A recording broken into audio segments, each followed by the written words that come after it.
nous ont rejoints. Merci Lausanne pour l'animation en attendant qu'on démarre. Désolée pour ce petit retard. Donc, Mélanie est dans un taxi, elle va arriver, mais on va commencer la discussion avec Charlotte. Donc, moi, je suis très contente ce soir d'animer cette conversation avec Mélanie et Charlotte, et puis avec vous tous. On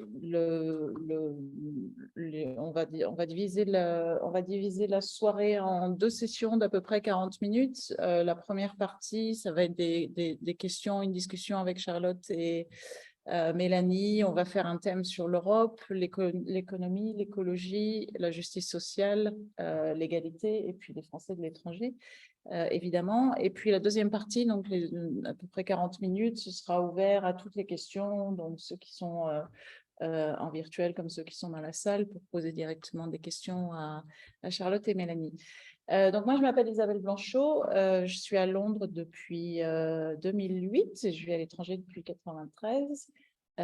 J'ai été élue l'année dernière conseiller consulaire des Français de l'étranger. Je suis aussi présidente du conseil consulaire de Londres. Et donc, avec nous, nous avons le plaisir d'avoir Charlotte. Charlotte est installée au Royaume-Uni depuis une quinzaine d'années. Après des études magnifiques à King's et LSE, Charlotte a dévoué sa carrière à l'action humanitaire.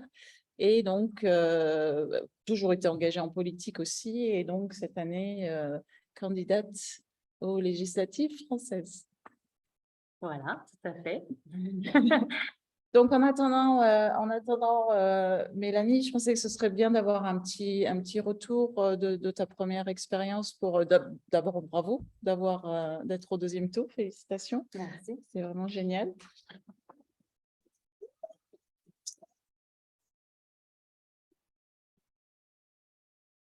C'est clair. J'applaudis parce que j'applaudis pour aussi toute l'équipe parce que c'est un effort collectif. Ouais, voilà. Non, j'applaudis aussi parce que c'est un effort collectif de toute une équipe. Je suis pas arrivée à ce second tour toute seule, mais vraiment avec toute une équipe qui m'a accompagnée. Donc, c'est aussi ça, je pense, la force de ma candidature, c'est d'avoir des personnes de tous les horizons qui m'ont rejoint. Et d'autant plus avec cette nouvelle alliance NUPS, moi je dis NUPS, qui du coup nous a donné une force supplémentaire et une dynamique supplémentaire qui nous a permis d'inclure des personnes de tous les partis. Et donc voilà, c'est vrai que je pense qu'on a de la chance d'avoir j'ai de la chance d'avoir autant de personnes mobilisées à mes côtés. Et c'est vrai que je pense que cette campagne, ça a vraiment été bon, alors, je ne vous le cache pas, c'est sûr que c'est prenant, hein, une campagne politique, ça demande énormément de temps, d'efforts, etc. Mais c'est aussi plein de rencontres. Je veux dire, j'ai rencontré plein de personnes du monde associatif, des instituts consulaires, des consulats, des instituts français, des gens du monde de l'entrepreneuriat, etc. Et je pense que voilà, ça permet vraiment d'être au contact des gens, de comprendre leurs préoccupations dans différents pays, parce que c'est vrai que notre circonscription, elle couvre l'Europe du Nord, donc avec les pays scandinaves, les Pays-Bas, l'Irlande, l'Écosse. Et ça permet en fait aussi vraiment de se rendre compte des situations de vie des Français dans plein de contextes différents et aussi de s'inspirer de ce qui se fait de mieux dans les autres pays. Et j'ai eu l'occasion du coup de me rendre en Scandinavie, de me rendre en Irlande, en Écosse notamment, et de pouvoir voir sur certaines thématiques, certaines avancées, parce que je pense que ce qui est bien dans ce mandat de député, enfin dans le rôle des députés de les Français de l'étranger et du coup dans ma candidature aussi, ce que j'essaye de refléter, c'est de faire en sorte que la France s'inspire des propositions, enfin des avancées dans le domaine de l'égalité femmes-hommes en Suède, des objectifs ambitieux du Danemark en termes d'investissement dans les énergies renouvelables. La Finlande a l'un des meilleurs systèmes éducatifs au monde. Voilà, donc je pense qu'il y a... Et puis bon, le Royaume-Uni, là où nous sommes, je trouve que c'est une société qui célèbre la diversité culturelle, et ça, c'est quelque chose que moi, j'apprécie énormément, vivant à Londres depuis 15 ans. Je trouve que voilà, il y a quand même une grande diversité de profils, etc. Et donc ça m'a permis voilà, de comprendre et d'entendre un petit peu les problématiques des gens. En plus de tous ces événements qu'on a essayé de faire quand même assez variés, de faire un petit peu, j'espère, de la politique autrement, avec, oui, bien sûr, des webinaires thématiques sur les thèmes d'éducation. On a fait un webinaire sur l'Europe pour la journée de l'Europe. On a fait un webinaire sur la défense et la paix. On a fait des webinaires sur la protection sociale. Mais après, on a aussi fait des projections de films dans cette même salle. D'ailleurs, on a organisé la projection du film Les 150, le documentaire de Yann Arthus-Bertrand qui parle de la Convention citoyenne pour le climat et de tous ces citoyens qui se sont engagés, mobilisés pour essayer d'apporter des propositions pour inverser cette tendance du réchauffement climatique et du dérèglement climatique. On a voilà, aussi fait des balades à vélo, on a fait des choses un peu plus informelles et je pense que ça a permis de créer vraiment cette dynamique qui fait que finalement, bah, on est au second tour. Et aussi, le député actuel a perdu 20 points par rapport à 2017. Donc, je pense que c'est quand même un constat d'échec pour lui et plutôt une victoire pour nous de voir que, voilà, que l'écart se resserre et que cette victoire, elle est possible. Donc, Et en dehors de Londres, les scores ont été encore meilleurs. Je crois que c'est en Norvège que tu es. ouais, bah, dans toute la Scandinavie, hein, je crois, hein, je suis en tête. Donc, c'est vrai que la Scandinavie, l'Écosse, etc. Et c'est vrai que c'est à Londres que malheureusement, je ne suis pas en tête. Et c'est vrai que on essaye de se dire qu'est-ce qu'on va pouvoir faire pour mobiliser davantage, parce que c'est ça, c'est finalement dans ces élections, comme malheureusement, bon, c'est le cas en France, mais c'est encore plus le cas dans ces élections, il y a pas mal d'abstention. Et il faut vraiment se dire comment est-ce qu'on peut réussir à chercher 3 000 à 4 000 voix de plus. Enfin, voilà, c'est sur Londres, c'est pas énorme, mais je pense que voilà, il faut essayer de se demander qu'est-ce qui peut essayer de mobiliser. On va faire un grand pique-nique pour la victoire samedi, vous êtes tous conviés. Et voilà, on fait aussi des mobilisations de tractage, de porte-à-porte, devant les petites écoles flammes, qui sont ces petites écoles qui permettent aux Français d'avoir leurs enfants scolarisés, d'avoir accès à l'enseignement français, mais de façon peut-être voilà, enfin, moins formelle que le système éducatif français, mais qui apporte vraiment un lien avec la langue et la culture française. Donc, on traque devant ces écoles-là, par exemple. On veut aussi essayer de toucher particulièrement les binationaux qui parfois, du fait de cette double culture, se sentent peut-être partiellement impliqués dans les élections françaises. Mais en fait, il y a tellement de nos concitoyens qui sont ici, qui sont binationaux, qui sont aussi concernés par ce qui se passe actuellement, par le fait que le rapport du GIEC nous dit qu'on a 3 ans pour agir, pour inverser cette tendance du réchauffement climatique. Voilà, qui sont touchés par le fait que l'inflation est à son plus haut niveau depuis 40 ans et que les prix d'énergie augmentent et qu'il faut absolument qu'on essaye de soutenir les familles dans cette situation pour leur pouvoir d'achat, leur pouvoir de vivre.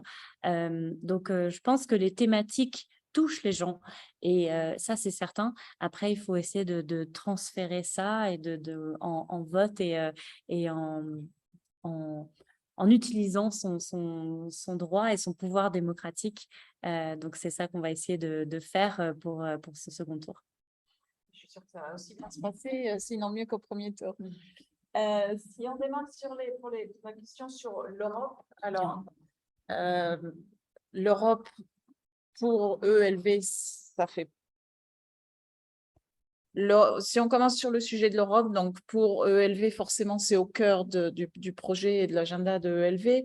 Maintenant, avec l'Union NUPES, on a eu beaucoup d'électeurs qui se posent la question quel est le positionnement, ton positionnement, toi, spécifique? Quel est le positionnement NUPES vis-à-vis de la question de l'Europe? Évidemment, l'équipe de Macron s'empresse de refaire le drapeau du Frexit. C'est devenu à nouveau à la mode ce terme. Donc, et on sait dans la circonscription d'Europe du Nord que les Français sont énormément attachés à l'Europe. Toi, dans cette circonscription, donc il y a connu le Brexit, qui maintenant connaît la guerre à nos portes. Que représente pour toi l'Europe et quel est ton positionnement et tes propositions par rapport à l'Europe?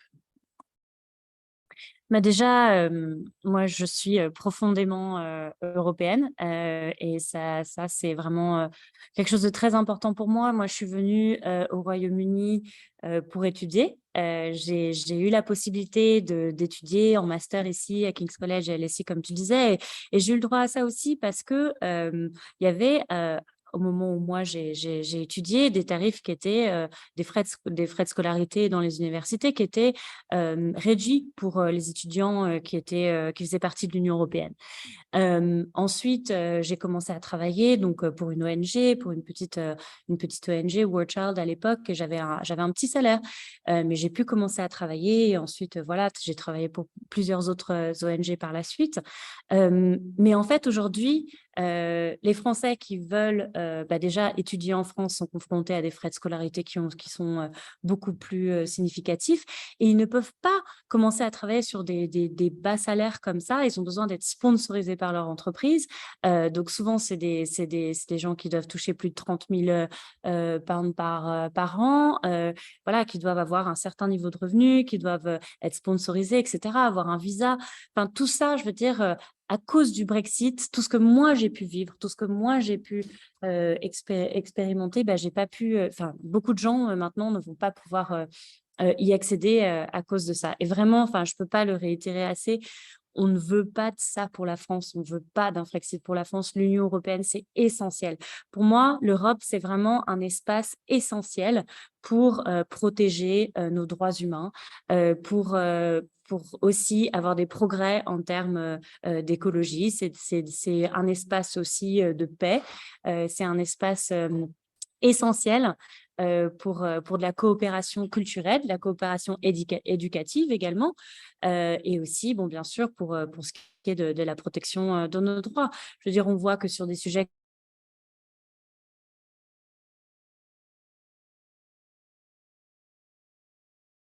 c'était pas autorisé, on a quand même un congé parental minimum, certaines mesures.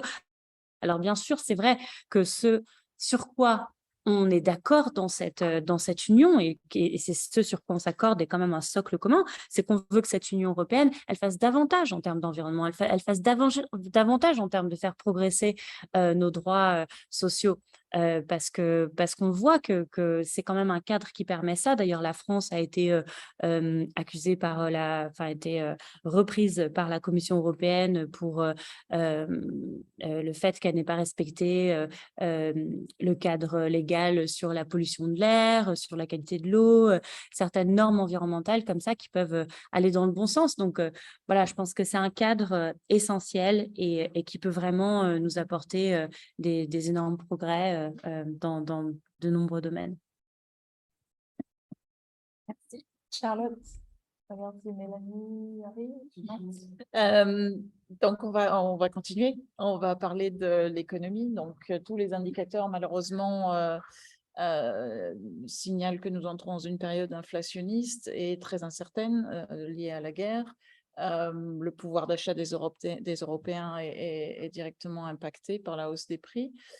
Quelle est quand tu seras élu, quelles seront les mesures économiques que tu vas porter? Mais je pense que déjà, enfin, ce thème de l'économie, c'est un thème essentiel et je pense qu'il faut qu'on pense à qu'est-ce qu'on veut mettre derrière ce thème d'économie. Enfin, il faut qu'on puisse revoir, l'économie, c'est un moyen et il faut que notre économie, elle soit au service de la transition écologique, elle soit au service de la justice sociale. Quand on pense par exemple au PIB, qui a des indicateurs, par exemple, qui devraient prendre en compte l'espérance de vie en bonne santé, l'accès à l'éducation, des choses comme ça qui ne sont pas prises en compte. Donc, il faut aussi qu'on réfléchisse à comment est-ce qu'on peut repenser aussi notre économie et le cadre dans lequel on l'évalue, on la mesure, etc. Ensuite, je pense que en ce qui est d'investissement économique, je pense qu'il faut qu'on fasse un énorme plan de réindustrialisation sur nos territoires, des emplois qui soient locaux, qui soient encore une fois au service de la transition énergétique. Il faut qu'on investisse massivement dans les énergies renouvelables. La France, c'est le seul pays européen à ne pas avoir respecté ses engagements en termes d'investissement dans les énergies renouvelables. Donc, il faut absolument qu'on investisse massivement dans ce domaine. Après, je pense qu'il Il y a d'autres secteurs comme par exemple le secteur du care, le secteur du soin à la personne, des métiers qui ont été très peu valorisés et qui, on l'a vu pendant cette crise sanitaire, ont finalement nous ont sauvés, quoi. Enfin, qui nous ont vraiment aidés, sauvés, des métiers qui ont été essentiels, comme on a pu dire pendant cette période. Mais je pense qu'il faut absolument qu'on les revalorise. Il faut faut qu'on investisse dans des secteurs qui bénéficient à cette transition et aussi qu'on revalorise certains secteurs comme celui-là. Et après, je pense que oui, il y a aussi plein de choses à faire en termes de taxation. Je pense qu'il faut qu'on mette en place un ISF climatique. C'est quelque chose dont on avait parlé pendant les présidentielles, mais c'est quelque chose qui est aussi dans notre programme NUPS. Et voilà, et donc en gros, regarder comment est-ce qu'on peut taxer les avoirs financiers et de propriété en fonction, avoir des bonus-malus et les taxer en fonction de leur impact environnemental. Et ça, je pense que ça va dans le sens de se dire comment est-ce que finalement, il faut qu'on continue à investir dans des choses qui sont au bénéfice qui bénéficient à notre planète et à notre société plus généralement. On voit que pendant la crise du Covid, la France a indemnisé, enfin en tout cas a prêté au secteur aérien 15 milliards d'euros, mais sans aucune contrepartie environnementale ou sociale. Et c'est une énorme opportunité manquée finalement. Donc, et je pense qu'il faut aussi que les prêts faits par l'État aux entreprises et les commandes publiques soient conditionnés sur des critères écologiques et sociaux. Et enfin, je dirais peut-être que il y a un domaine qui nous tient vraiment à cœur dans ce programme, et moi qui me tient à cœur aussi, c'est la lutte contre l'évasion fiscale. L'évasion fiscale, ça coûte 10 milliards d'euros par an à l'État. Enfin, c'est inadmissible. Il faut absolument qu'on puisse mettre davantage de moyens pour plus de transparence. Et je pense qu'il faut aussi qu'il y ait plus de transparence au niveau européen et de moyens financiers pour lutter contre cette évasion. Donc voilà, une économie qui soit au service de la transition écologique, qui vraiment ait l'intérêt des citoyens au centre, et revalorisation des salaires de certains secteurs, et aussi avoir un SMIC à 1 500 € qui permette d'avoir une vie digne, parce qu'on le voit, c'est vraiment très, très difficile pour énormément de personnes en ce moment de payer leurs factures énergétiques, de pouvoir remplir leur caddie, de pouvoir payer leur alimentation, etc. Donc, il faut des salaires dignes, il faut, il faut que tout le monde puisse vivre dignement. Donc, je pense que c'est essentiel. C'est un super programme. Il faut qu'on t'élise et puis voilà, ce sera bon. Exactement. Sur le thème de l'écologie, donc ça a été passionnant pendant la campagne législative parce qu'on a découvert plein de vocations. Tout d'un coup, tous les candidats sont écologistes. C'était même marqué sur leur bulletin de vote à eux tous. Et comme tu leur as fait remarquer au premier tour quand vous avez eu ce long et chaleureux débat, c'est encourageant de voir les vocations se révéler. Il n'empêche, et donc Macron a aussi annoncé que son quinquennat serait écologique ou ne le serait pas. Mais quel bilan tu tires du quinquennat précédent en termes d'écologie? Mais je pense que le quinquennat précédent montre vraiment un quinquennat d'inaction en termes d'environnement. La France a été condamnée par la justice pour inaction climatique. Elle n'a pas respecté ses propres engagements. On voit que la France aussi fait le choix d'investir massivement dans le nucléaire, qui est une énergie qui est plus coûteuse et plus dangereuse à long terme que même actuellement que les énergies renouvelables, et que le nouveau nucléaire que nous promet le gouvernement Macron ne sera disponible finalement qu'en 2035. Donc voilà, on a parlé du rapport du GIEC qui nous dit qu'on a 3 ans pour attendre, mais finalement ce nouveau nucléaire, il sera disponible que dans une décennie. Et on voit que ce qui se passe dans des centrales comme Hinkley Point ici ou comme Flamanville, déjà il y a des délais énormes et le coût sont faramineux. La centrale de Flamanville, ça devait coûter 3 milliards d'euros, ça en coûte 19 milliards. Hinkley Point, ça devait ouvrir en 2022, on en est à peut-être 2027, on ne sait même pas. Donc voilà, c'est pas je pense que le gouvernement Macron essaye de dire, le président Macron essaye de dire, voilà, nous on a agi pour l'environnement parce qu'on investit dans le nucléaire. Mais le nucléaire, c'est pas une solution fiable, c'est pas une solution fiable, c'est pas une solution rapide. Donc il faut absolument qu'on investisse massivement dans les renouvelables. Après, un autre sujet essentiel, c'est l'isolation des logements. Et ça, il faut absolument qu'on investisse 10 milliards d'euros par an dans l'isolation des logements. Il y a plus de 3 millions de passoires thermiques et de gens qui vivent dans une précarité énergétique. Et je pense que quand on parle de combiner l'écologie et la justice sociale, l'isolation des logements, c'est vraiment un thème qui rentre là-dedans.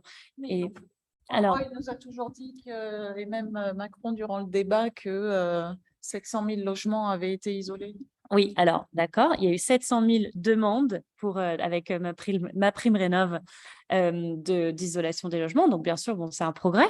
Mais en fait, la Cour des comptes nous dit qu'il n'y a que 2500 logements qui ont été sortis du statut de passoire énergétique. Donc, c'est un début, mais c'est vraiment des investissements qui sont complètement insuffisants. Et en fait, c'est des petits ajustements, des petits changements au sein des foyers qui ont été faits avec ces 700 000 demandes. Mais on a fait très peu qui ont été réellement sortis de ce statut-là. Donc, il faut des investissements. Et aussi, pas seulement chez les particuliers, mais aussi dans nos bâtiments publics. Et moi, ce que je porte pour notre circonscription, c'est que nos établissements publics des Français de l'étranger, les ambassades, les consulats, les écoles, etc., soient exemplaires écologiquement, notamment. Mais il n'y a pas assez qui a été fait pour faire des travaux vraiment plus significatifs. Et c'est d'ailleurs ce que la Fondation Abbé Pierre dit sur le logement et l'isolation des logements, c'est qu'en fait, on n'est pas assez ambitieux en termes de ce qu'on veut faire dans ce domaine-là. Donc, c'est vraiment, enfin, investir dans ce domaine-là, c'est essentiel, particulièrement en ce moment, où on sait que les prix d'énergie grimpent. Et pareil pour l'investissement dans les énergies renouvelables. On a besoin, en plus, dans le contexte actuel de la guerre en Ukraine, où on ne veut pas être dépendant des hydrocarbures russes, il faut absolument qu'on ait une indépendance énergétique. Et ça peut se faire par l'investissement dans les renouvelables. Et on a vu dans des pays comme l'Écosse, où les Verts sont au gouvernement, que en fait, il y a des investissements dans l'éolien offshore qui sont, et même terrestres, qui sont bien plus importants, bien plus ambitieux que ce qu'on fait en France. Et on se demande vraiment pourquoi on attend. Après, il y a d'autres sujets aussi qui sont liés à l'écologie, à l'environnement, et notamment la sortie de l'élevage industriel. Il faut absolument qu'on sorte de cet élevage intensif et qu'on arrive à une société où on aille vers une agroécologie, où on puisse avoir une alimentation qui soit plus saine. Et pour ça, il faut soutenir un revenu paysan digne. Il faut soutenir les agriculteurs pour qu'ils puissent transitionner vers d'autres modèles agricoles. Il faut aussi qu'on ait du 100% bio dans les écoles, dans les institutions publiques, etc. Parce qu'en fait, ça peut paraître, oui, manger bio, c'est important, etc. Mais en fait, c'est essentiel et on a tous le droit à une alimentation de qualité. Et Mélanie, qui n'est pas là, mais que j'ai déjà entendu dire ça, qui m'avait particulièrement marqué, c'est qu'en fait, il y a un coût aussi à la société, en fait, de ne pas investir dans une alimentation saine et digne pour tout le monde, en fait, en termes de maladies cardiovasculaires que ça crée, etc. Enfin, voilà, je pense que c'est essentiel. L'air qu'on respire aussi, il faut absolument qu'on investisse dans une mobilité qui soit plus durable, dans des transports en commun et des transports publics sur tous nos territoires, parce que, bon, c'est facile de dire il faut absolument qu'on sorte de la dépendance à la voiture, mais si ce n'est pas accompagné par un investissement sur nos territoires, dans les transports en commun, dans le ferroviaire, ça va être impossible pour les gens. Donc, il faut faciliter cette mobilité, que ce soit au sein de nos villes avec des facilités de pistes cyclables, etc., et qu'il y ait moins de voitures pour qu'on puisse respirer un air plus sain. Et puis aussi, sur tous nos territoires, pour que les gens n'aient pas cette dépendance à la voiture. Donc, voilà. Et puis aussi, bon, dernier thème sur l'écologie, c'est vrai qu'on a envie d'en parler pendant très longtemps parce que chez Europe Écologie Les Verts, ça nous intéresse pas mal. Mais peut-être la protection de la biodiversité. Et hier, c'était la Journée internationale des océans. Et les députés LREM et affiliés au Parlement européen ont voté des lois qui finalement augmentent la facilité d'endommager nos fonds marins. Et voilà, c'est très problématique et ça doit vraiment nous concerner aussi. Donc, le député sortant a voté contre renforcer les moyens d'accès à l'Office national de la biodiversité. Je pense que ça, faut absolument que ça change. Pareil dans le domaine des pesticides, c'est à cause du gouvernement passé qu'on en est encore à avoir des néonicotinoïdes, le glyphosate, etc. Pendant encore plusieurs années, alors qu'il faut absolument qu'on sorte d'utilisation de tous les pesticides. Pareil sur les transports, il faut qu'on prenne des mesures courageuses. La Convention citoyenne pour le climat, elle nous a proposé 149 mesures.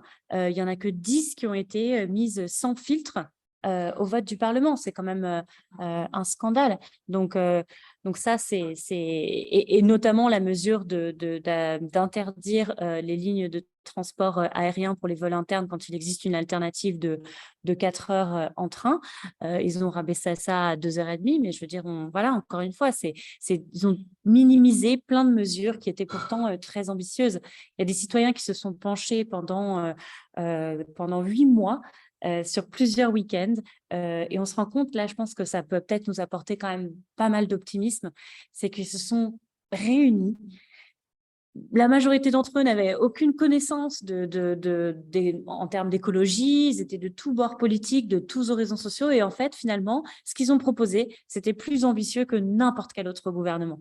Et en fait, voilà, c'est le Parlement et nos politiques qui ont choisi de minimiser ça. Donc, quand on nous dit que les citoyens ne sont pas prêts ou que voilà, on n'a pas suffisamment d'ambition, etc., en fait, c'est les politiques qui manquent de courage. Donc, il faut absolument qu'on ait une écologie qui soit une écologie des actes et pas une écologie des mots, et qu'on arrive à cette forte transformation dont on a réellement besoin. Merci Charlotte, c'est un ambitieux programme, mais on en a besoin, ça c'est sûr. Si on passe à la justice sociale, donc c'est un des autres sujets dont tu parles beaucoup, c'est une phrase que je t'ai entendu dire très très souvent. Qu'est-ce que ça veut dire pour toi la justice sociale et qu'est-ce que tu mets derrière, si tu peux nous donner quelques exemples? Ben, je pense que il y a plein de choses dont on a parlé un petit peu dans la section sur l'économie. Je pense que c'est d'avoir une vie digne. Et donc, c'est pour ça que je pense aussi que ce SMIC à 1 500 €, ça contribuera énormément à ça. Après aussi, un minimum de 1 000 et quelques euros pour que tout le monde puisse vivre au-dessus du seuil de pauvreté. Je pense que ça passe par des mesures comme ça. Et c'est de se dire, finalement, dans notre société, est-ce qu'on est vraiment là à regarder quel est le sort des personnes qui sont les plus vulnérables? C'est un sujet dont on ne parle pas suffisamment, mais les sans-abri, pourquoi est-ce qu'on en est encore à avoir autant de sans-abri dans tous les pays de notre circonscription, hein, mais notamment en France. Et le programme de l'ANUPS propose de doubler les places d'hébergement pour les personnes sans-abri et de réussir à arriver à 0 sans-abri. Bon, c'est sûr que ça paraît très ambitieux et ça peut être difficile, mais en fait, on peut s'en donner les moyens. Et des pays comme la Finlande, par exemple, ont réussi à vraiment remédier à ce problème-là en comptant le nombre de personnes sans abri et en mettant des logements à disposition. Ça, c'est quelque chose, par exemple, voilà, qui me tient énormément à cœur, c'est qu'on réussisse à se dire les personnes qui sont les plus vulnérables dans notre société, est-ce qu'elles ont accès à un logement? Est-ce qu'elles ont accès à un emploi digne? Est-ce qu'elles ont accès à une alimentation saine? Est-ce qu'elles ont accès à des transports, à une mobilité? Enfin, c'est toutes ces choses-là pour moi, la justice sociale. Et je pense que parfois, on a tendance à dire, mais est-ce que vraiment les propositions environnementales, elles sont est-ce qu'on peut vraiment avoir une corrélation entre ces propositions-là et l'environnement? Je pense que oui, c'est essentiel. Et d'ailleurs, c'est les citoyens qui sont les plus vulnérables, qui sont le plus affectés par cette crise environnementale. Donc voilà, c'est essentiel. On a Mélanie qui vient d'arriver. Donc on va lui laisser un peu la parole. Direct. Bonsoir, mes excuses. Mais continue ta phrase. Non, non, non, mais j'avais fini. Hein. Donc, Mélanie nous a rejointes. Tu as découvert les bouchons ou redécouvert les bouchons londoniens. Bon, on est ravis de t'avoir parmi nous. Donc, on a commencé à dérouler un peu les différents thèmes qu'on souhaitait aborder ce soir avec Charlotte. Si je reprends un peu, donc, tu as été élu à la direction de LV en 2019, élu sénateur des Français des Français de l'étranger l'année dernière et récemment coprésidente du Parti vert européen. Donc, sur le sujet de l'Europe, cette nouvelle fonction de coprésidente, tu peux nous en dire un peu plus? Bonsoir tout le monde, encore désolée. Alors, je n'ai jamais été à la direction de LV. Il y a des gens formidables à la direction de LV, dont je ne fais pas partie. Mais en 2019, j'ai été élue à la direction, dans le comité de direction du Parti vert européen. Et là, la semaine dernière, j'ai été élue coprésidente. C'est pour moi un engagement de toujours. L'Europe, je dirais même que je suis arrivée en politique par l'Europe et à l'écologie par l'Europe.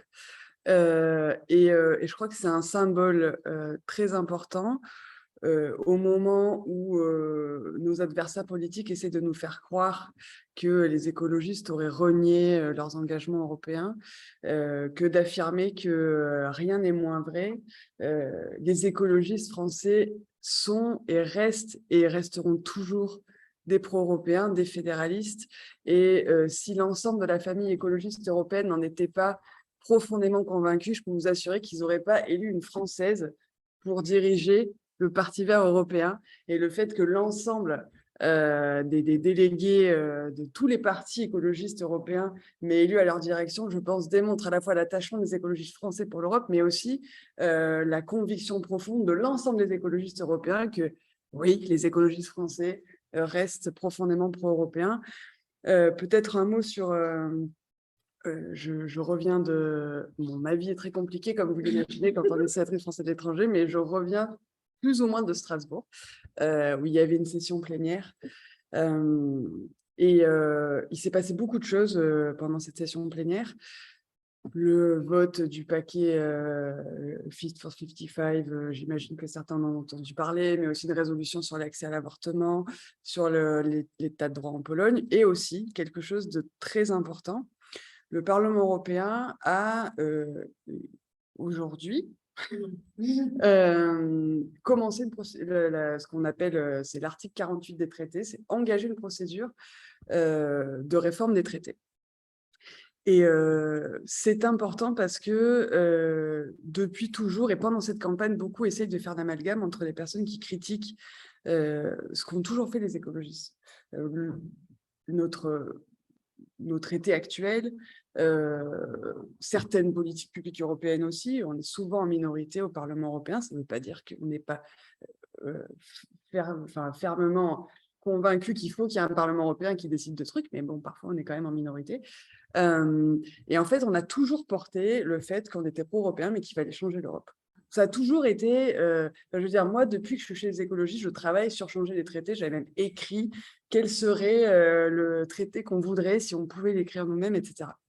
Et cette espèce d'idée qu'essaye de mettre en avant les macronistes qui tendraient à dire qu'en fait, il y a une façon d'être pro-européen. soit on est OK avec l'Europe telle qu'elle est aujourd'hui, son architecture actuelle et les majorités politiques qui sont issues des institutions aujourd'hui, soit on est anti-européen. Et ça, c'est totalement faux. Je veux dire, quand on est en France, on a toujours été pour réformer la Ve République et contre le présidentialisme. Personne ne nous dit hey, vous êtes anti-français. Il n'y a aucune raison de nous dire qu'on est anti-européen parce qu'on veut changer l'Europe.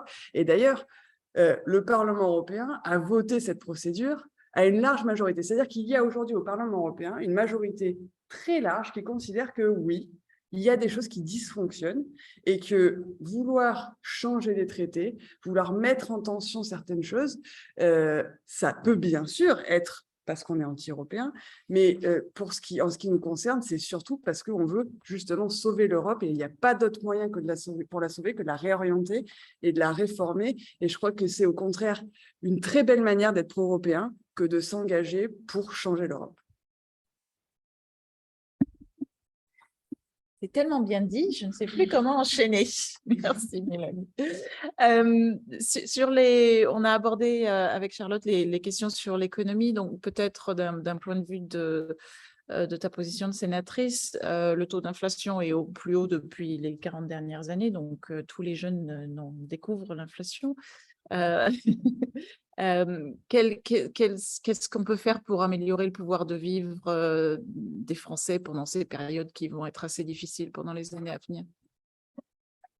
Moi, j'ai parlé pas mal, Mélanie, hein, c'est à ton tour. Hein. C'est bien. Ça fait partie des choses qu'il faut apprendre. Ça. Parfois, quand on est élu, ce que je te souhaite, il se passe des trucs comme ça imprévus et c'est un bon exercice de préparation, exactement. Donc, l'inflation et le pouvoir de vivre. Il y a plusieurs étapes à cette question. Parce qu'il faut distinguer quelles sont les causes de l'inflation. Au-delà, qu'est-ce qui pose problème pour le pouvoir de vivre? Il n'y a pas que l'inflation.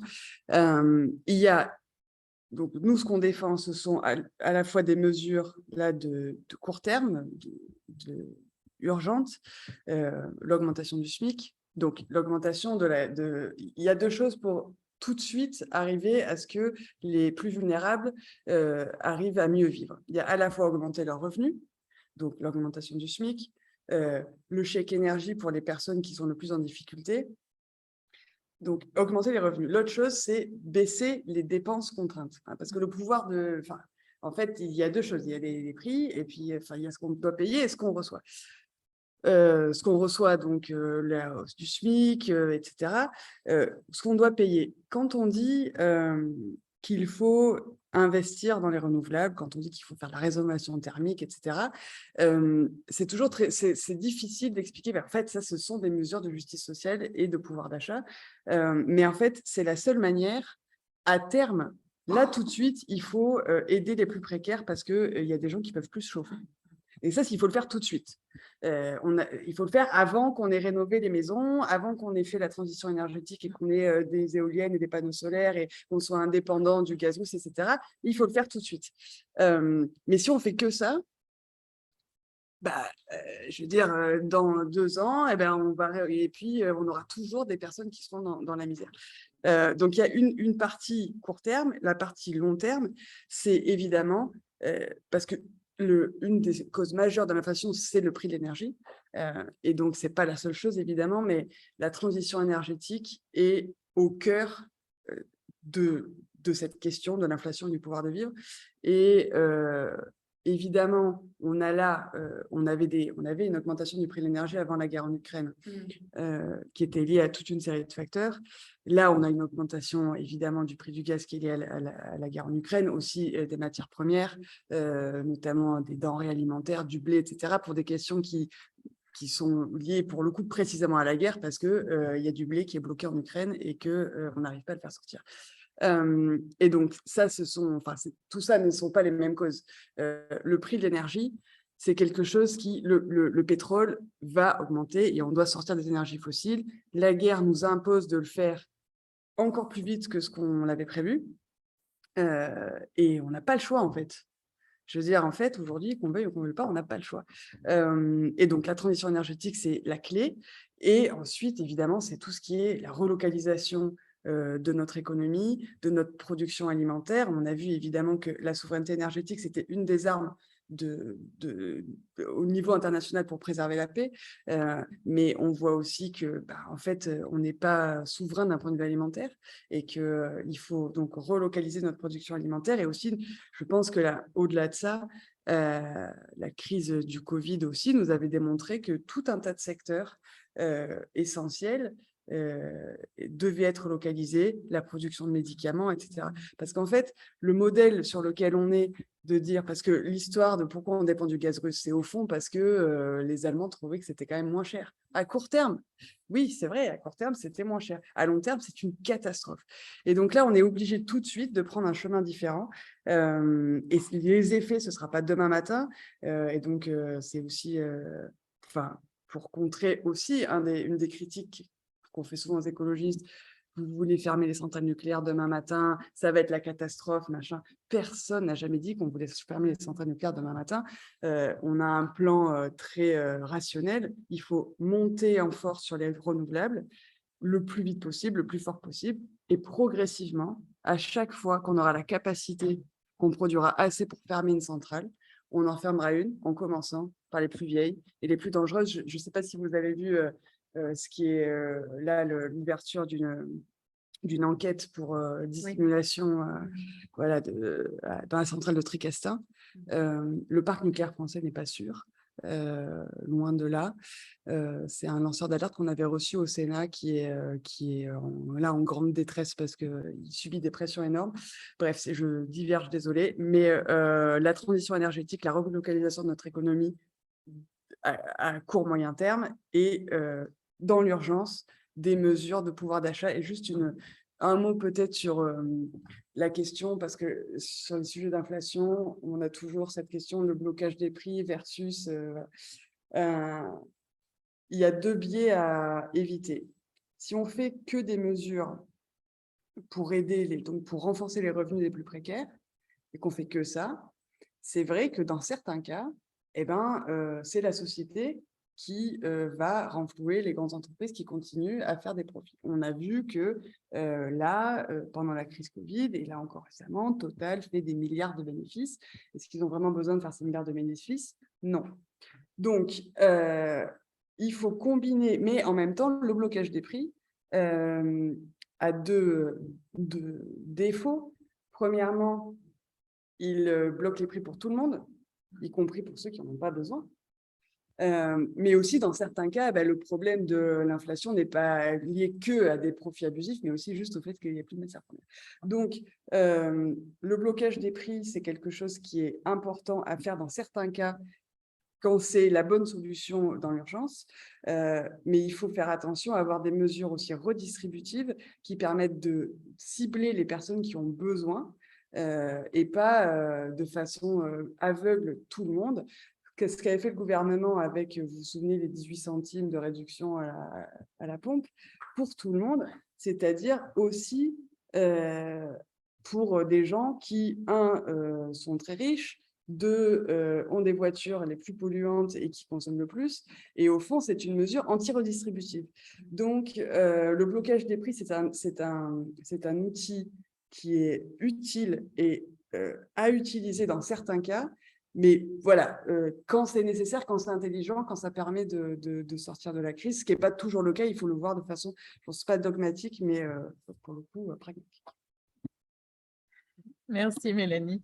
On voulait te poser une question aussi sur ta fonction de sénatrice. Donc, on a la chance d'avoir Nathalie Bennett qui est aussi green et qui aussi pousse l'agenda écologique au Royaume-Uni. Qu'est-ce que tu as pu faire en termes d'éduquer tes collègues sénateurs en termes de l'importance de l'agenda écologique et je sais pas, de l'impact que tu peux avoir en étant maintenant parmi eux? Alors, il y a une chose dont je suis assez fière que j'ai fait. J'ai pas fait des milliards de choses, j'ai été élue il y a 7 mois. Donc, voilà, et on a eu une interruption de séance en mars. Donc, finalement, j'ai eu 4 mois de mandat. Donc, voilà.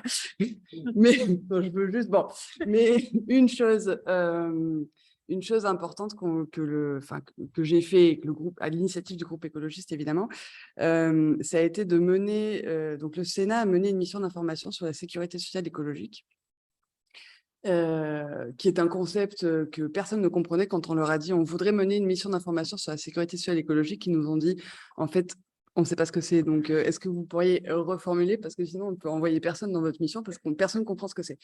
Ben, c'est justement ça le problème. En fait, la grande question, c'était de dire on a bâti en France un modèle de sécurité sociale à la sortie de la Seconde Guerre mondiale, qui est fondé, donc il y a un modèle universel fondé sur le fait que chacun contribue selon ses moyens et reçoit selon ses besoins, qui est un principe que, évidemment, on veut absolument garder, mais qui est né dans un environnement où on pensait que la croissance était plus ou moins infinie, et donc la sécurité sociale est financée par la croissance, enfin en tout cas elle est financée par les cotisations sociales qui elles, voilà, et donc on se disait bon ben on va avoir de la croissance, on va avoir un gâteau qui va grandir, et finalement qu'est-ce que la sécurité sociale couvrait comme risque? Les maladies infectieuses, les accidents du travail, qui sont les maladies infectieuses ont eu tendance à reculer, donc on pensait qu'on allait s'en sortir.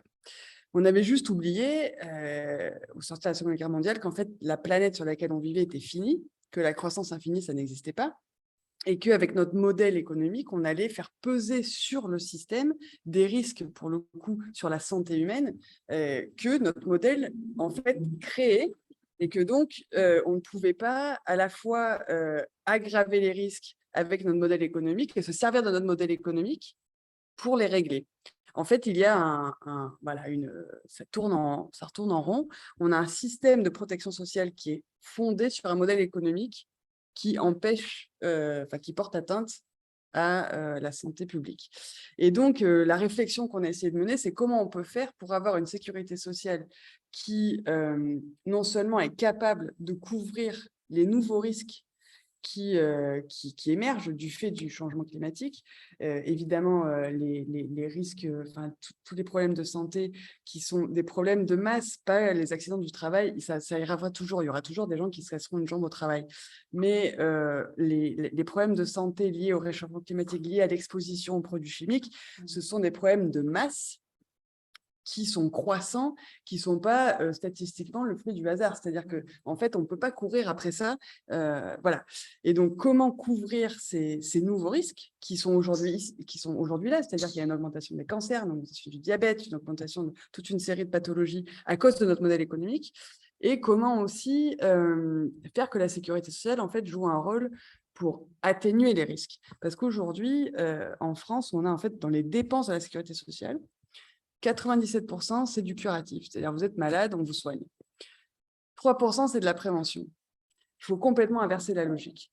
Et c'est difficile à faire parce que tout un chacun a tendance à considérer que, en fait, la prévention, la bonne prévention, qui est la meilleure des politiques, donne des résultats invisibles. C'est très compliqué d'expliquer à des gens, on va faire un truc super, vous n'allez jamais voir le résultat et c'est ça qu'on veut. Jamais vous verrez le truc. C'est compliqué. Alors que quand on est malade, qu'on a un cancer en stade terminal et que là, on se fait sauver par une chimiothérapie, on se dit, ouais, là, cool, merci.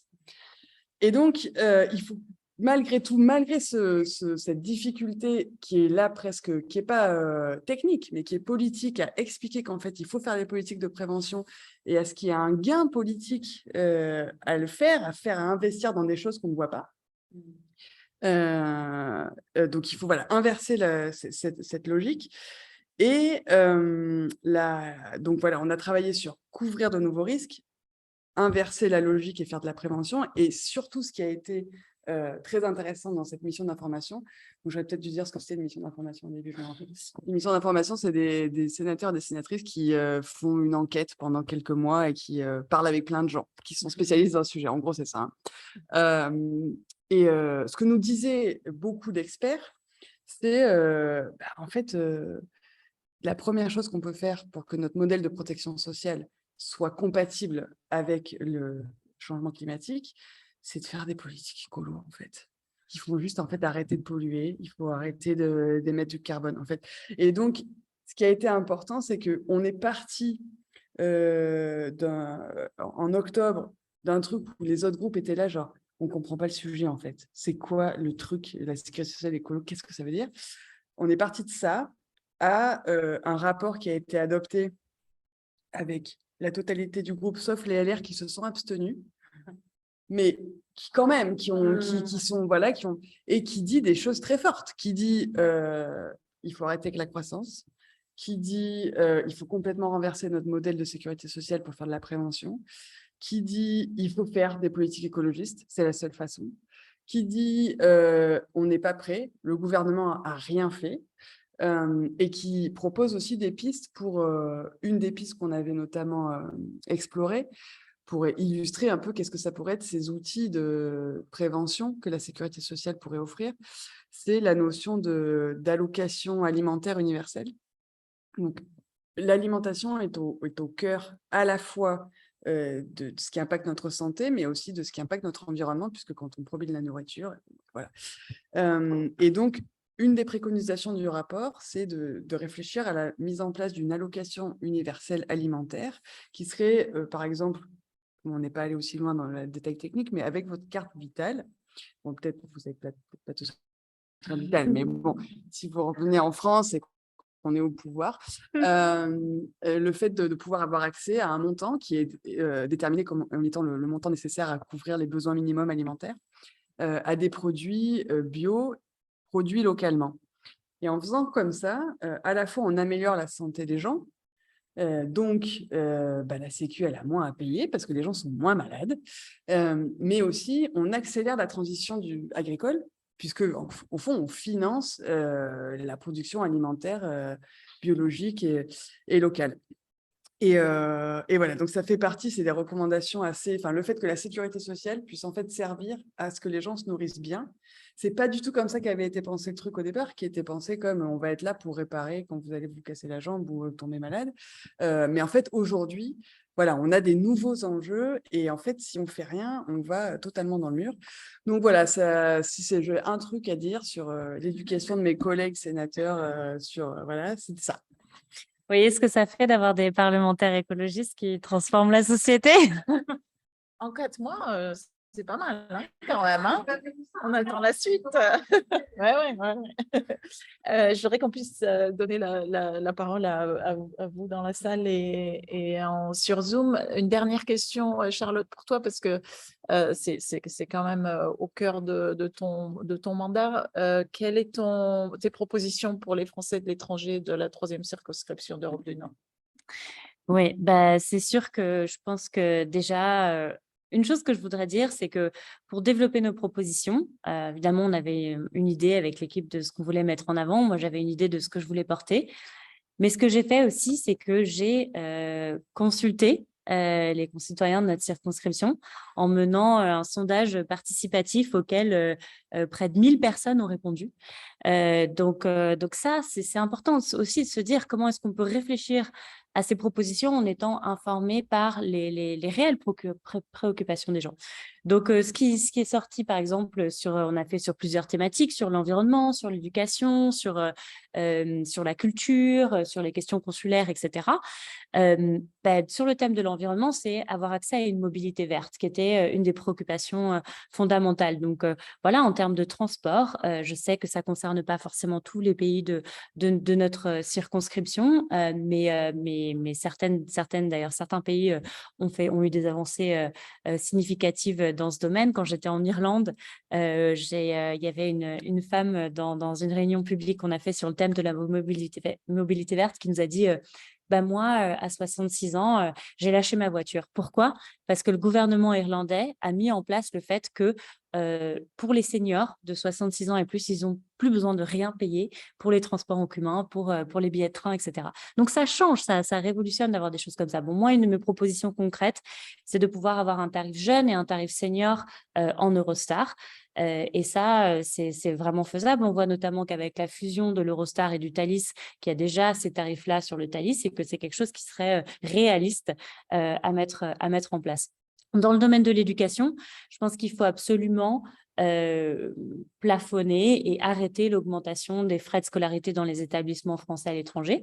Et il faut soutenir les petites écoles flammes dont je parlais tout à l'heure, qui sont vraiment, pour la majorité d'entre elles, des associations qui permettent aux parents de donner accès à leurs enfants à l'enseignement français, la culture française, etc. Donc, il faut absolument soutenir ça. Dans le domaine des questions consulaires, on sait que les gens ont attendu énormément pour faire des renouvellements de passeports, etc. Il faut bien sûr qu'il y ait une dématérialisation. Elle a trop tardé, cette dématérialisation qui nous avait été promise depuis des années, on va dire. Mais il faut aussi redonner des moyens à nos services consulaires et à nos services publics à l'étranger tout court. Parce que voilà, ces moyens ont énormément réduit. Et il faut absolument qu'on ait des moyens financiers, qu'on ait des moyens humains pour pouvoir soutenir nos concitoyens. On a vu qu'il y a énormément de difficultés pour voter par Internet. Il faut que des gens soient là pour aider les gens concrètement. Donc, voilà, ça, je pense que c'est indispensable. J'ai aussi d'autres propositions dont je pourrais parler davantage, mais peut-être une autre qui me tient à cœur, c'est, je crois qu'il faut qu'il y ait des meilleures relations et des meilleurs accords entre la France et les pays de notre circonscription. Donc, ceux qui font partie de l'Union européenne, mais ceux qui font plus partie de l'Union européenne, notamment comme le Royaume-Uni, sur certaines choses comme notamment le handicap. Les personnes qui sont en situation de handicap doivent faire des procédures longues et coûteuses quand elles viennent vivre au Royaume-Uni ou quand elles retournent vivre en France pour pouvoir faire reconnaître leur statut de personne handicapée et avoir à nouveau accès à la hache ou avoir accès à leurs droits. Donc, il faut qu'il y ait une coopération entre les pays qui soit plus forte et qui soit renforcée pour essayer de faciliter la vie et la mobilité et les déplacements de nos concitoyens sur notre circonscription. Merci Charlotte. Je pense que ça répond à une des questions qui était sur le chat du Zoom à propos de la dématérialisation. Une personne qui est au Danemark et qui disait Holroyd nous le vend comme la solution miracle, mais ça ne peut pas résoudre tout. Il y a aussi des personnes qui ont besoin physiquement de se déplacer au consulat. Donc, c'est ce que tu disais, tu feras les deux. Okay. Très bien. Est-ce qu'il y a, tant qu'on en est sur le sujet des Français de l'étranger, est-ce qu'il y a d'autres questions dans la salle sur ce sujet-là, sur les propositions? Plus largement. Oui, non, mais déjà sur ce sujet-là. Et puis, je regarde, je pense que c'était tout dans les questions sur le chat. Préciser, oui, pardon, ça monte et ça descend. Pouvez-vous préciser votre projet concernant la protection des droits des Français résidant au Royaume-Uni dont le statut a changé de manière significative suite au Brexit? Je pense que c'est essentiel qu'il y ait une meilleure coopération, je pense, entre la France et le Royaume-Uni pour s'assurer que ce statut, ce settled status soit préservé. C'est vrai que voilà, je pense qu'on a quand même cette garantie de pouvoir avoir ce settled status et avoir cette sécurité pour les Français qui étaient là avant cette période de 2019. Mais il faut absolument qu'on puisse renforcer cette coopération entre la France et le Royaume-Uni. C'est vrai que cette relation-là n'est pas vraiment au beau fixe depuis ces dernières années. Le gouvernement d'Emmanuel Macron n'a pas vraiment œuvré pour la renforcer. Je pense qu'on voit que ce soit la gestion de la situation à Calais, que ce soit les différents désaccords entre la France et le Royaume-Uni. Maintenant, on a vu récemment en plus qu'avec cette situation au Stade de France, et les supporters de Liverpool ont été victimes de pas mal de violences policières de la part de notre police française. Il y a plein de choses qui font que cette relation, elle est un petit peu détériorée, je pense, qu'elle a été détériorée ces dernières années. Et donc, je pense qu'il faut qu'elle soit renforcée pour qu'on s'assure que nos citoyens français au Royaume-Uni soient protégés par ce statut et qu'ils aient vraiment le droit de rester et que ce statut soit protégé. Parce que c'est sûr que maintenant, on sait que malheureusement, pour pouvoir venir travailler au Royaume-Uni, les procédures sont difficiles. Il faut avoir un visa, il faut avoir, c'est très contraignant et c'est vraiment pas donné à tout le monde. Donc, il faut essayer de faire en sorte qu'il y ait des ponts et des statuts, notamment pour les plus jeunes, parce qu'on sait que les étudiants aussi, ça a énormément mis en difficulté toutes les personnes qui veulent venir étudier ici, qui veulent venir faire des petits emplois. On sait que tout ça est vraiment limité maintenant avec ce Brexit. Donc, faut pouvoir renforcer ce dialogue, renforcer cette coopération entre ces pays. Merci, Charlotte. Tu parlais du Stade de France, il y avait une question sur ce que vous pensez des violences policières. Mélanie, si tu veux prendre cette question. Je vais dire aussi. Non, mais c'est pas une question difficile, hein. Ouais. C'est mal. Déjà, je pense qu'elles existent et qu'il faut le dire. Il n'y a pas, dans ce débat, la sémantique est importante. Donc, il existe des violences policières en France et il faut le dire. Il n'y a pas que des violences des policiers.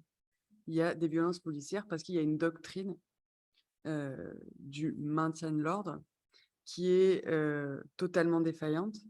Et on auditionnait aujourd'hui le préfet Lallemand, qui est le préfet de Paris, au Sénat, notamment sur ces voyageurs qui ont été gazés parce qu'ils attendaient un bus. Et il nous a dit, ouais, mais en fait, il n'y a pas d'autre solution quand on veut disperser une foule que les gazer ou les charger. On était là, pardon? J'ai pas compris là. Il n'y a pas d'autre solution que de gazer ou de charger les gens quand ils attendent un bus. Bon, voilà. Et donc, c'est pas, enfin, le fait que, c'est pour ça que c'est important de dire qu'il y a des violences policières parce que c'est systémique, c'est le fruit d'une doctrine qui a été mise en lumière au moment de la crise des Gilets jaunes. On a vu qu'on avait des méthodes policières qui ont entraîné les morts, voilà. Et là, aujourd'hui, on a, notamment à Paris, un préfet qui est toujours soutenu par le gouvernement. Il est révocable, hein, l'allemand. Il est maintenu. Il est arrivé à Paris en disant « J'ai la réputation d'être dur, je vais vous dire, ce sera bien pire que ça ». Bon, voilà, on a donc un problème systémique. Il faut revoir l'entièreté de la doctrine du maintien de l'ordre. Évidemment, il faut investir plus dans la police parce que la police en France, je ne sais pas bien comment c'est au Royaume-Uni, mais enfin, c'est des conditions de travail aussi dramatiques, mais on a aussi, voilà, ce qu'on raconte aux policiers, la manière dont on leur explique ce que c'est d'être policier. C'est quoi le but, hein, c'est de préserver les droits et les libertés des citoyens et des citoyennes dont ils ont la charge. C'est ça, hein. C'est ça, quand on veut être policier, il faut qu'on veuille ça. Si on veut autre chose, si on veut aller taper sur des gens, il ne faut pas être policier, il faut être boxeur ou je sais pas, un autre truc, quoi. Policier, c'est pas ça. Pas cow-boy en fait. Cow-boy, c'est autre chose. Voilà. Et donc, la formation des policiers est catastrophique. Il y avait eu un livre qui était sorti il y a quelques années d'un journaliste qui s'était infiltré dans la police française. J'ai lu ce livre. Enfin, ça m'est tombé des mains. C'est catastrophique. C'est-à-dire, le mec se retrouve, il a 6 mois de cours, il a utilisé une fois une arme. On le met pendant 2 ans chauffeur dans une ambulance. Au bout de 2 ans, soudainement, il est muté dans un commissariat. Il ne sait pas se servir de son arme parce qu'il s'en est servi pendant quelques heures et puis pas pendant 2 ans. Et voilà, il raconte le racisme, les violences, les obstructions des enquêtes, parce qu'on a une police des polices, l'IGPN, qui n'est pas indépendante. Donc, c'est des policiers qui jugent des policiers quand il y a eu des bavures. Donc, ça ne marche pas, en fait. Voilà, et donc il faut réformer, il faut plus investir dans la police, il faut réformer notre doctrine de maintien de l'ordre et clarifier les missions, à quoi ça sert la police, et notamment la légitimité que certains aient des armes ou n'en aient pas. On a eu, je ne sais pas si vous avez vu aujourd'hui, un policier qui a braqué son arme parce qu'il y avait un mec qui était mal garé. Je veux dire, on pète un câble, là, quand même. C'est n'importe quoi. Et pour qu'on arrive à ça, bon, il y a eu cette femme qui est morte aussi il y a quelques jours parce que refus d'obtempérer. Ok, c'est pas bien un refus d'obtempérer. Mais bon, jusqu'à preuve du contraire, on a aboli la peine de mort en France en 1981. Donc, refus d'obtempérer, c'est pas bien. On est puni, mais pas d'une balle dans la tête, a priori. Surtout qu'elle était passagère, hein. Donc, voilà. Et donc, c'est un énorme problème et qui est un problème qui n'est pas conjoncturel. C'est pas vrai que c'est des accidents, quelques brebis galeuses comme ça. Voilà, non, c'est issu d'une doctrine. Et encore une fois, s'il y avait un geste du gouvernement qui pouvait prouver qu'ils soutiennent cette doctrine, c'est le fait qu'ils maintiennent un préfet de Paris qui nous explique que quand il y a des gens qui attendent le bus et qui sont trop nombreux, on ne peut rien faire d'autre que les gazer. Enfin, je veux dire, voilà.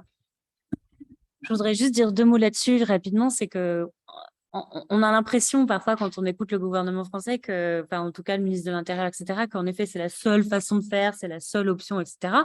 Mélanie parlait de l'IGDPN et du fait que ce soit une instance qui ne soit pas indépendante. Au Royaume-Uni, c'est une instance indépendante. Les gens qui jugent les policiers qui ont fait des crimes, enfin voilà, c'est une instance séparée. Donc c'est possible, et même en termes du fait que notre police française, elle est extrêmement armée.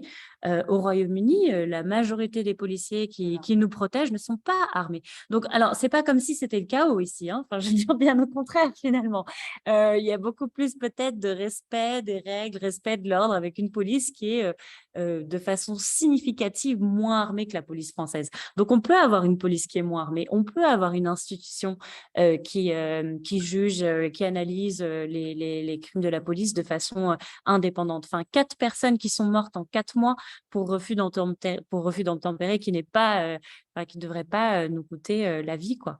Donc voilà, je pense qu'il y a des choses qui sont possibles. Il faut absolument qu'on dénonce ce problème systémique et à la fois, bien sûr, qu'on donne des conditions de travail qui soient dignes pour les policiers, des formations et des effectifs supplémentaires avec des polices de proximité qui sont plus proches des gens et qu'on arrête avec le système actuel.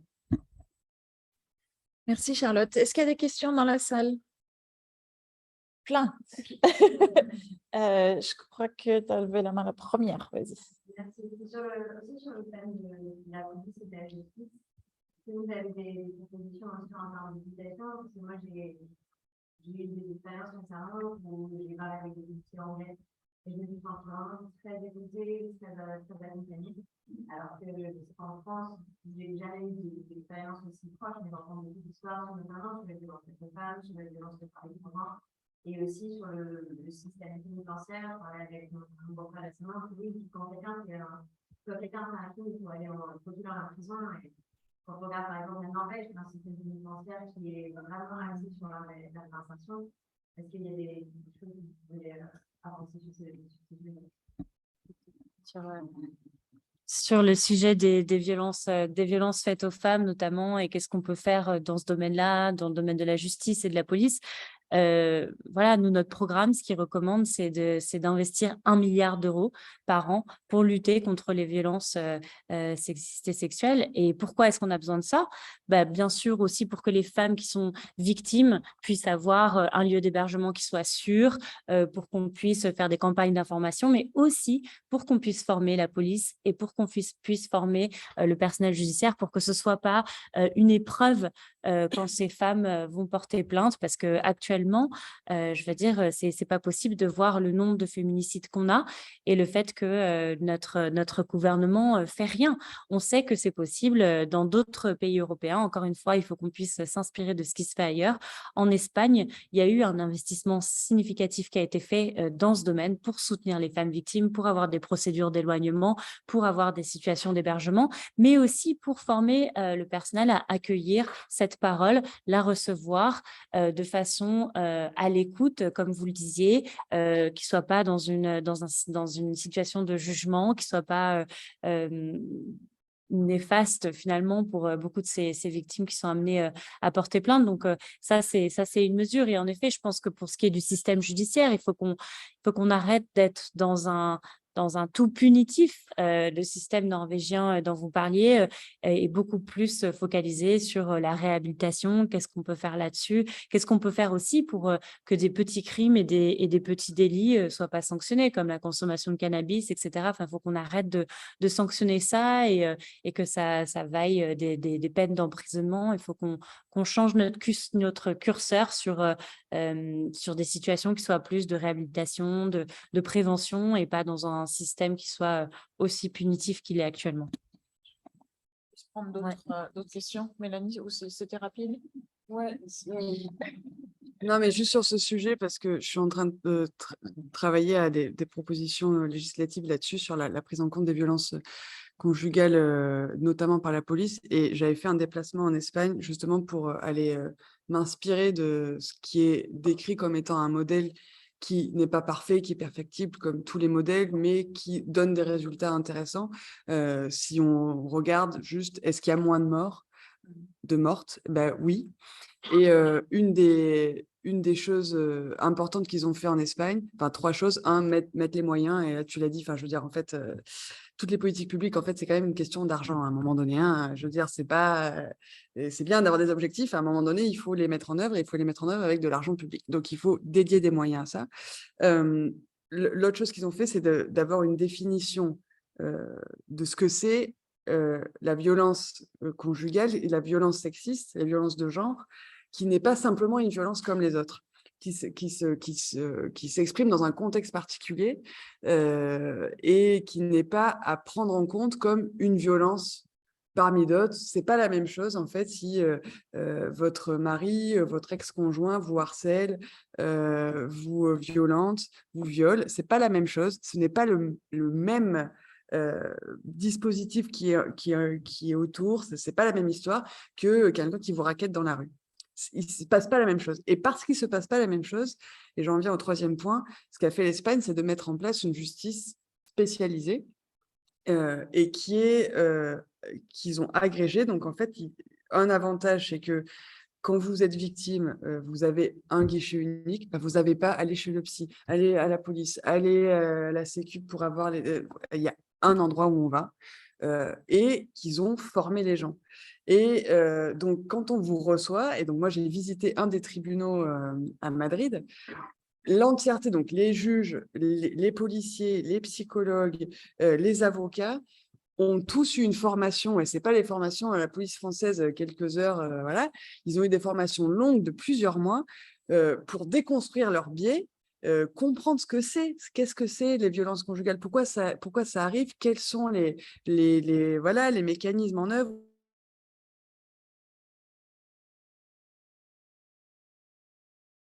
Et ils ont mis en place une grille très sur laquelle ils ont beaucoup travaillé, qui marche assez bien avec des questions et des questions interdites. C'est-à-dire, ils n'ont pas le droit de demander vous habillez comment et est-ce que vous portiez une jupe et je ne sais pas trop quoi. Et ils arrivent à évaluer le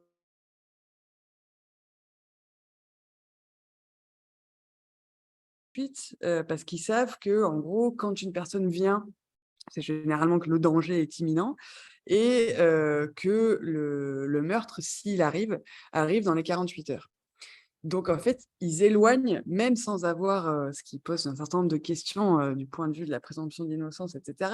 Mais ils éloignent tout de suite, parce qu'ils savent que c'est le moment risqué, là, où quelque chose peut se passer, ce sont ces 48 heures. Et donc, voilà, le fait de mettre de l'argent, le fait d'avoir une compréhension systémique, de comprendre que ce n'est pas juste des violences comme les autres, ce n'est pas un coup de couteau dans la rue, ce n'est pas la même chose qui se passe. Et former les gens pour qu'ils comprennent et avoir un guichet unique, ça fait partie vraiment, je crois, en tout cas, des modèles qui, moi, m'inspirent parce que je vois qu'en fait, il y a quand même moins de mortes en Espagne, voilà. Merci. Oui, tu avais une question, je crois, non? Oui. Vas-y, avant. Ouais. Je vais une question par rapport au job pour lequel il pose toutes les émissions, parce que c'est quand même assez récent, de pouvoir être député. Oui, effectivement. C'est 2012, c'était la première. Et est-ce que vous savez un petit peu ce qui a motivé justement de rajouter des postes pour représenter les Français à l'étranger? Oui. Une autre question.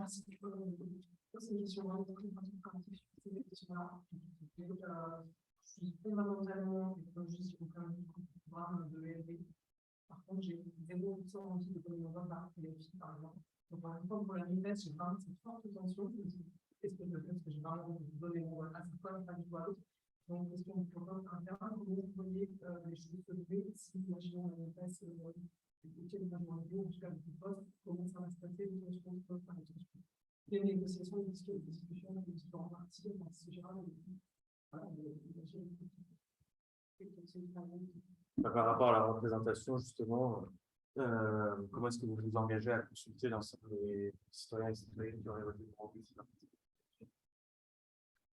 Et aussi, étant donné que vous êtes un peu en tant que député, représentant les circonscriptions, en l'occurrence européenne, comment est-ce que vous allez jouer aussi cette double casquette qui vous permet, tant la fois de vous représenter à l'échelle nationale, forcément aussi d'avoir un corpus de connaissances et d'enjeux qu'il faut à l'échelle européenne, justement, et de faire valoir qu'il faut, croyez, ce que j'ai compris, au sein même du Parlement européen, sans pour autant vous enfoncer dans les déboires de la participation. C'est la question qu'on vous pose, en fait. Alors, peut-être déjà sur LFI, ELV, etc. Enfin, je comprends qu'il voilà, il peuvent y avoir des hésitations ou quoi. Je pense que ce qui nous rassemble quand même, c'est un socle commun qui est l'écologie et la justice sociale. C'est sur ça qu'on s'accorde. Après, c'est sûr qu'on reste nos partis politiques et en termes de comment ça se passe à l'Assemblée, on siège dans un groupe parlementaire écologiste. On espère avoir un gros groupe parlementaire écologiste avec voilà, pour pouvoir peser ensemble. Après, tu voulais dire quelque chose? Mais je te laisse finir. Non, mais d'accord, tu poursuivras. Non, et je pense que c'est sur la représentation des Français de l'étranger. Enfin, c'est quand même pratiquement 2 millions de personnes. C'est finalement une part importante de notre société. Et je pense que c'est vrai que c'est pas tous les pays européens qui font ça. Ça fait 10 ans, on a eu voilà, deux différents cycles de mandats pour ces députés-là. Mais je pense qu'il y a plein de préoccupations qui nous sont particulières, que ce soit, voilà, on a parlé de l'éducation, on a parlé de la mobilité, on a parlé, on n'a peut-être pas suffisamment parlé aussi de la protection sociale pour les Français de l'étranger, mais pendant cette crise du Covid, le consulat a mis à disposition un dispositif occasionnel de solidarité qui a permis d'apporter une petite aide quand même financière à des Français qui étaient dans des situations vulnérables au Royaume-Uni, mais ça a été le cas aussi dans d'autres pays de la circonscription. Donc voilà, certaines choses. Après, bien sûr, l'accès à la culture française avec nos instituts français, etc. Je pense qu'il y a plein de choses qui sont fondamentales, mais notamment comment faire en sorte qu'on puisse faciliter la vie des Français sur les territoires à l'étranger. Donc ça, je pense que c'est essentiel. Et puis après, on porte votre voix à l'Assemblée nationale. Donc ensuite, on a l'opportunité de porter vos voix, de porter vos préoccupations, de porter vos idées au sein du Parlement et de l'Assemblée, voilà, par Parlement pour le Sénat, pour Mélanie, et le Parlement, enfin l'Assemblée nationale pour les députés, mais de pouvoir voter des lois, agir. Et donc, je pense que c'est un rôle essentiel. Et consulter et impliquer les électeurs de la circonscription, pour moi, c'est fondamental. C'était une première étape de le faire en termes avec ce sondage participatif que j'ai fait pour essayer d'apporter une direction et d'apporter une certaine perspective sur qu'est-ce qui devait être mes priorités. Et si je suis élue, c'est quelque chose que je ferai. Je serai activement présente sur la circonscription. Je suis une grande fan de ces assemblées citoyennes qu'on a vues. C'est quelque chose qui se fait beaucoup plus dans des pays comme l'Irlande, comme l'Écosse, comme le Royaume-Uni d'ailleurs, et je pense que ça peut se faire à l'échelle de notre circonscription aussi pour impliquer, pour consulter, pour écouter les concitoyens. Donc ça, c'est certaines choses que je ferai, et je serai présente et je serai active, ce qui n'a pas été le cas malheureusement de tous les députés. Je voulais juste dire un mot sur votre question parce que c'est une question importante. Je ne sais pas si le problème que vous avez avec la France insoumise, c'est plutôt l'Europe, plutôt les relations internationales, plutôt le côté jacobin, si c'est tout en même temps. Mais plusieurs éléments de réponse. D'abord, vous avez la chance de pouvoir voter pour une candidate écologiste. Donc, j'ai envie de dire, votre problème est assez simple parce qu'en fait, non, en fait, il faut bien comprendre que nous n'avons pas fusionné. D'accord? Nous n'allons pas siéger dans les mêmes groupes. Les écologistes siégeront dans le groupe écologiste, les communistes dans le groupe communiste, les insoumis dans le groupe insoumis, etc. Ce que ces partis ont fait, ce qu'est la NUPES, c'est une clarté vis-à-vis des électeurs et des électrices en disant, voilà ce que nous allons faire ensemble. Parce que nous savons que nous sommes d'accord sur beaucoup de choses. Pas sur tout. Et sur les choses sur lesquelles on n'est pas d'accord, on n'est pas devenu d'accord. Je veux dire, on n'a pas, en 2 semaines, changé, soudainement trouvé une position commune sur des sujets sur lesquels on était en désaccord depuis longtemps. Et d'ailleurs, je ne sais pas si vous avez vu le projet de la NUPES, il y a ici et là parfois des écologistes, parfois des communistes, par exemple, qui restent pro-nucléaire, en tout cas pour ce qui concerne leur chef de parti. Tout un tas de raisons, les partenaires ont dit, bah, nous, on ne sera pas d'accord. Ce qui fait que, prenons quelque chose que défendrait LFI, en théorie, je ne sais pas si ça arriverait, qui serait une position qui vous gênerait, alors que vous savez que les écologistes, eux, défendent une position qui vous va mieux.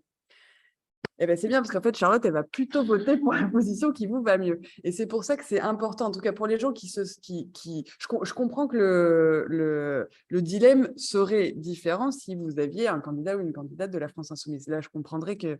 Mais en fait, pour les écologistes qui ont ces doutes-là, tous les écologistes ne les ont pas, mais pour celles et ceux qui les ont, avoir la possibilité de voter pour une candidate écologiste, c'est justement s'assurer qu'au sein de ce qui sera la NUPES à l'Assemblée nationale, le pôle écologiste soit le plus fort possible, ce qui fera que là où on aura des divergences, eh bien, les écologistes voteront sur les positions écologistes. Et pour en tout cas, ce qui sont ces 3 points qui sont connus, qui sont connus de longue date comme étant des points où la France insoumise et les écologistes ne sont pas exactement sur les mêmes appréhensions, l'Europe, l'international et puis la construction disons, jacobin ou girondin pour faire... Moi, j'ai 100% confiance à Charlotte pour être absolument sur ce qui est le projet des écologistes depuis toujours. Donc, à votre place, je n'hésiterai pas. On va prendre 3 autres questions dans la salle, oui. Moi, j'ai une question par rapport à l'économie. Est-ce que vous seriez favorable à un revenu universel? Par exemple, je ne parle pas du chiffre, etc., mais un revenu universel, c'est-à-dire qui serait versé à tous les Français sans condition. Et si oui, est-ce que c'est accessible aux Français de l'étranger? Je nomme au fond. Moi, c'est un peu comparé à ce qui a été fait, c'est comment éventuellement convaincre les gens qui sont électifs ou communistes d'aller vers par l'élection. Et en fait, c'est un peu un décours à un autre point que j'aurais, c'est comment vous pouvez faire par rapport au droit de l'idée. Donc, une dernière question dans la salle? Non, c'est bon? Oui. Oui, j'ai une question sur la retraite. La nouvelle propose la retraite à 60 ans après 40 annuités. Ici, on est au Royaume-Uni et la retraite est à 67 ans. Qui la retraite pour les Français des étrangers.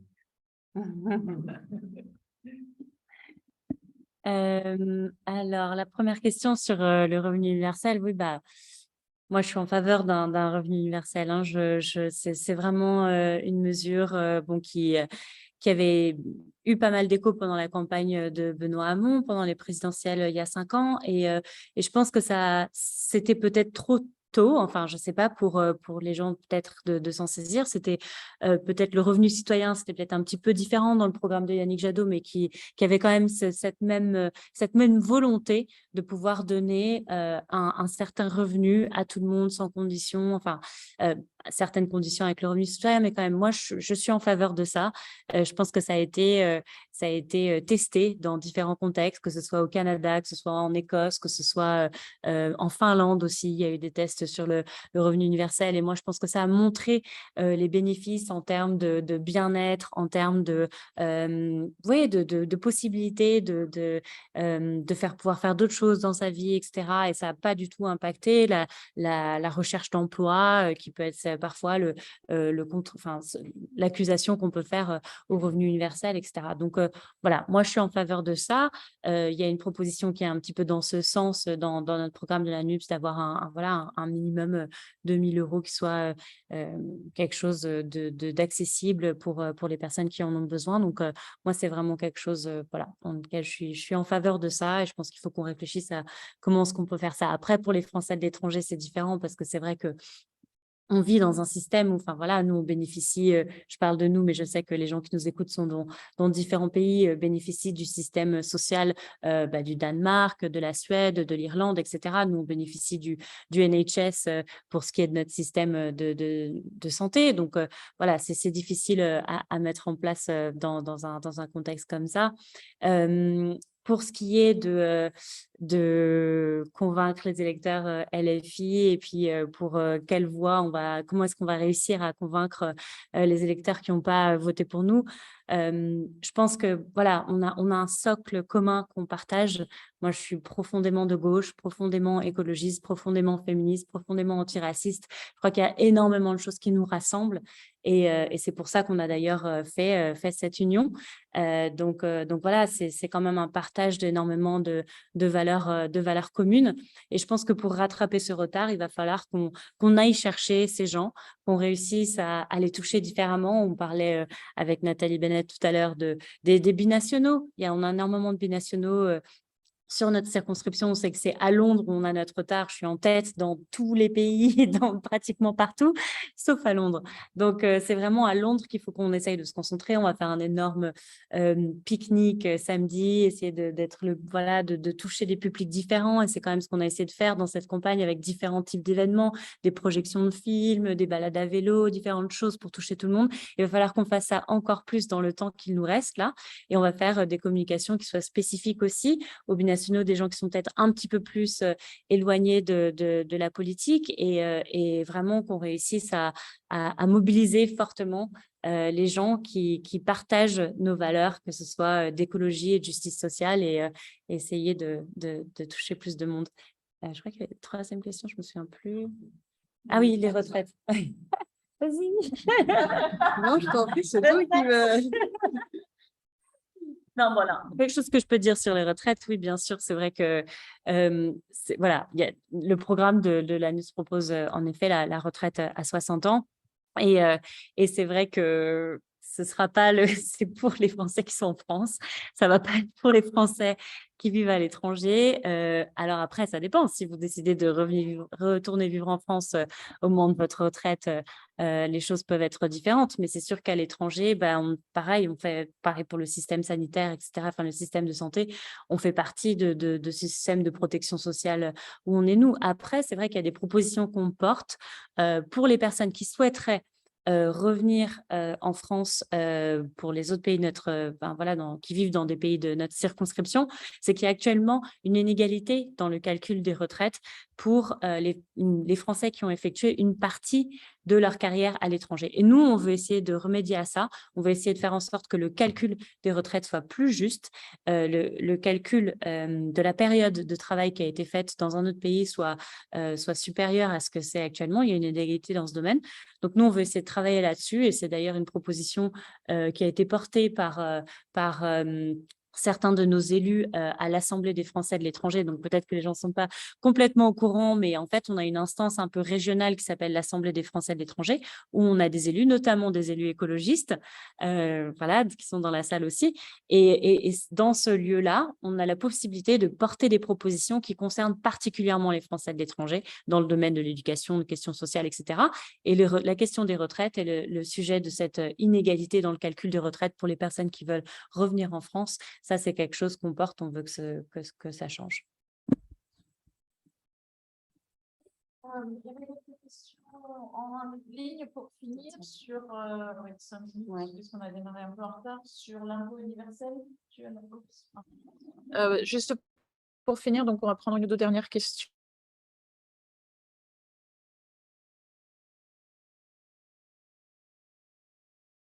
Non.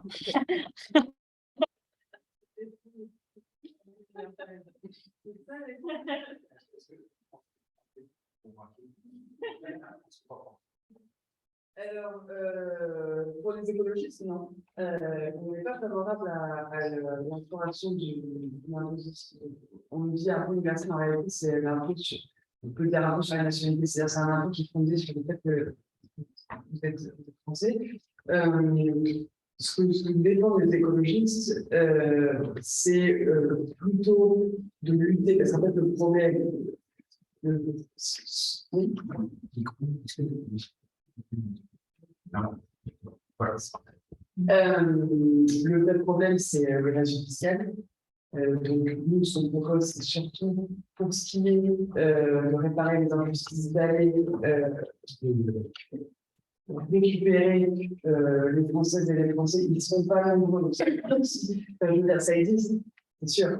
Mais il y a parfois, et je ne dis pas du tout que ça existe, mais on est parfois dans des limites et des caricatures des Françaises et des Français à l'étranger qui sont parfois vus, et moi je le vois pour être élu de Français étrangers en France, parfois il y a un peu des légendes urbaines qui s'expriment autour du fait que les Français et les Français seraient majoritairement déséquilibrés, s'installer, c'est sûr pour ne pas payer d'impôts. Bon, dans l'écrasante majorité, ce n'est pas le cas. C'est le cas parfois, c'est vrai. Les gros procès de l'Union européenne, au Portugal, on a un vrai problème parce que le Portugal a mis en place de façon proactive une politique de la fiscale, hein, voilà. Donc ça existe, mais dans l'immense majorité, c'est pas le sujet.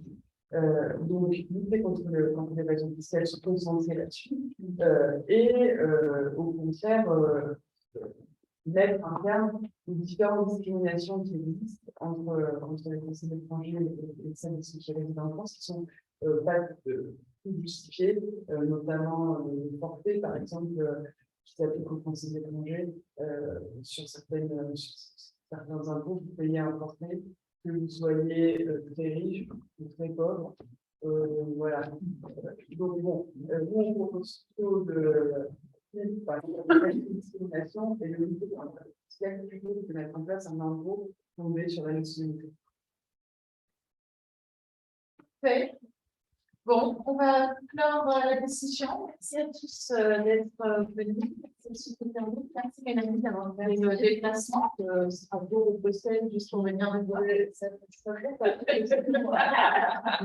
pas vraiment super de faire un peu ça. Merci Charlotte d'avoir partagé et expliqué un peu plus en détail ton programme. Et puis on vous souhaite tout le succès possible pour ce second tour. Merci à